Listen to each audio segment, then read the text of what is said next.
Hello guys, this is Modest Major here, bringing you some commentary over some Halo 5 Breakout gameplay taking place on the map Trident. I've got to say, I absolutely adore the aesthetic of these maps. If you guys don't know, I'm a real big fan of the Tron aesthetic. You've probably seen from my Modest Major YouTube display picture and my Twitter display picture that I kind of went for a Tron aesthetic and Tron feel in the way in which my warrior helmet is presented, because I just love it. The aesthetic is perfect to me, and being able to play these multiplayer maps really does up the intensity for me, because I get really immersed in the way in which these maps work. And I kind of hope that if they are to implement a social slayer like a lot of people seem to be calling for, that they use these maps in conjunction with those. I understand that they might not be perfectly suitable for a ranked environment, but I've got to say I absolutely adore the way in which these maps flow and play, just on a kind of semi-casual basis. Now, the thing is with Breakout is I thought when I first approached this game type that the game type was going to be too low health. I thought it was going to become like Call of Duty.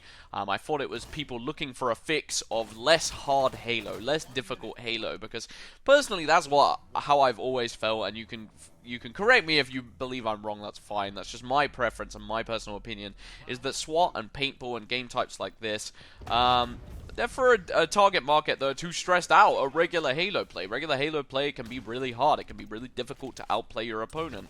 And there's ways in which you can pull off easier kills. You know, the kill time and the barrier for entry is a little bit easier to pull off. And therefore it's better in a more social, casual environment. And I kind of felt the same way about Breakout. I didn't think there was any way I was going to be able to take this seriously. And I kind of believed that I might have to play defensive if the health was a little bit too low. But I've got to correct myself and say that I was absolutely wrong on that point.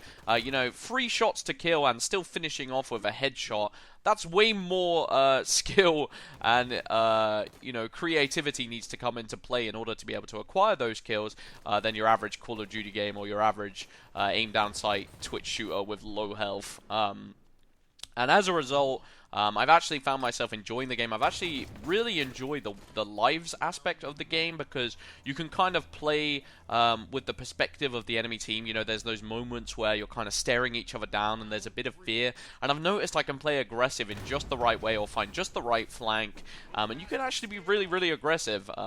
The worst way that I played this game type at first was playing scared. I think I was playing a bit too defensive. I was a little bit too cautious. I was like, oh gosh, I don't want to take that opportunity. But I was missing really crucial opportunities and openings. And you've got to pick and choose basically. And I really enjoy that aspect. Now, nonetheless, I do want to talk about Iron Gaming Daytona. If you guys didn't hear about this drama, essentially they were running this Iron Gaming tournament.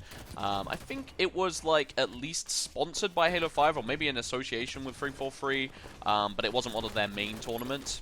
Pretty much what ended up happening is at this event they decided to run Breakout at it, and this was a little bit controversial to say the least, especially as one of the teams at this tournament ended up committing suicide and pretty much running a protest saying, we are not going to be playing this game, this has no credibility to it whatsoever, and we're definitely doing some sort of a protest to 343 to say, hey, we don't want this event ran in future with Breakout.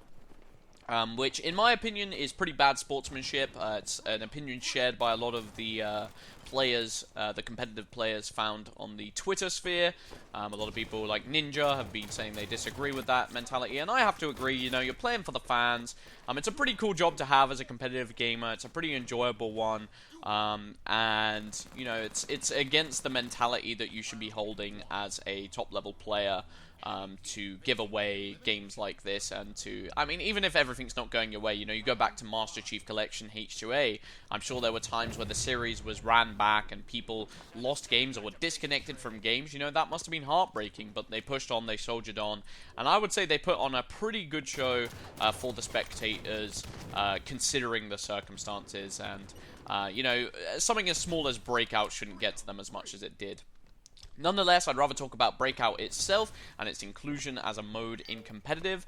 I have to say, despite my previous encouragement of Breakout and saying I think it's a pretty good mode for matchmaking, I don't think in terms of competitive play it should be as one of the rotating events. And the reason being is that if you look at some of the most popular and successful competitive games, they usually have this base play space and this base sandbox where the players, if they learn this, they can take it into different rule sets, they can take it into different maps and game types, and they can still play their best because of their base skill in Halo itself. You know, they have to get a 4-shot kill, they have to know how nades work, they have to know the damage values.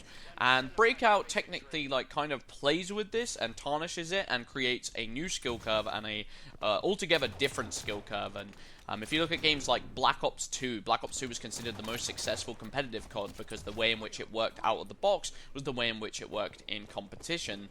And the thing I worry about is people will come to the scene, they'll be good at, you know, base Halo, maybe they start improving at that, and they're like, okay, I think I've got a knack for this, I think I'm improving. But the fact of the matter is, they have to learn Breakout in conjunction with this. This is also confusing for spectators because it's essentially two different games being played. I know there are similarities for sure, but at the same time, there is enough of a drastic change and a differences between them in terms of the base player settings. I mean, even in which, even in the way in which the feedback from getting shot on your opponent is displayed. You know, you don't see the shields popping because there are no shields. It's a 3-shot kill.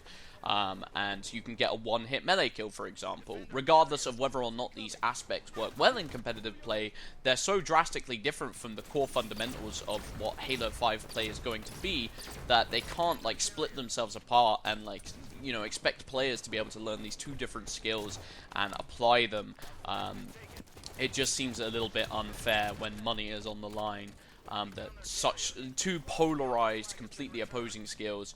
And I know some people will say, oh, adapt, but the fact of the matter is, I think it will be bad for both spectators and competitors in terms of a more streamlined experience. That's just my opinion on the subject.